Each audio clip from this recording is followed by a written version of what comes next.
എടാ ഞാൻ നല്ല സൈനിക ഒരു മന്തി കഴിച്ചേ, അടിപൊളി ടേസ്റ്റ് ചെയ്യുന്നു.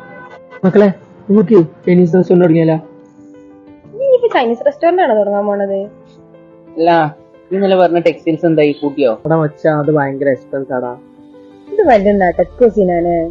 എടാ ഇതിപ്പോ ഓരോ എക്സ്പെൻസ് പറഞ്ഞിട്ട് എത്രാമത്താ? എടാ ഇപ്പൊ ചൈനീസ് ഫുഡ് ആടാ ഇപ്പൊ ട്രെൻഡ്. എന്തായി ഇന്നത്തെ ബിസിനസ് പ്ലാൻ? ഒരു ഫ്രഷ് ഐഡിയ കിട്ടിയാണ്. എന്താണാവോ? Chinese restaurant. അതും വേണ്ട, അത് ഭയങ്കര എക്സ്പെൻസാ. അതിന് എന്താ ഇത്ര എക്സ്പെൻസ്?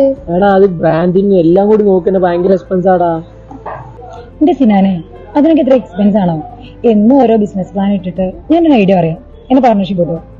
ആലോചിക്കാം. ഞങ്ങളുണ്ട്. ഒരു ഐഡിയ ഉണ്ട്. കഴിഞ്ഞ തവണ ഇൻസ്റ്റയിൽ ഒരു ആഡ് കണ്ടായിരുന്നു. നമ്മുടെ ചമ്മാട് പഴയ ബസ് സ്റ്റാൻഡ് അടുത്തുള്ള കെയറിംഗ് ഷോപ്പിംഗ് മാളിൽ ലിസ്റ്റ് ഓഫ് ക്രിയേറ്റീവ്സ് എന്ന് പറയുന്ന ഒരു അഡ്വർടൈസിംഗ് സ്ഥാപനമുണ്ട്. അവരുടെ കയ്യിൽ ഒരുപാട് പാക്കേജസ് ഉണ്ട്. നമ്മളെ റെസ്റ്റോറന്റിന് ആവശ്യമായിട്ടുള്ള logo making, notice, menu card, visiting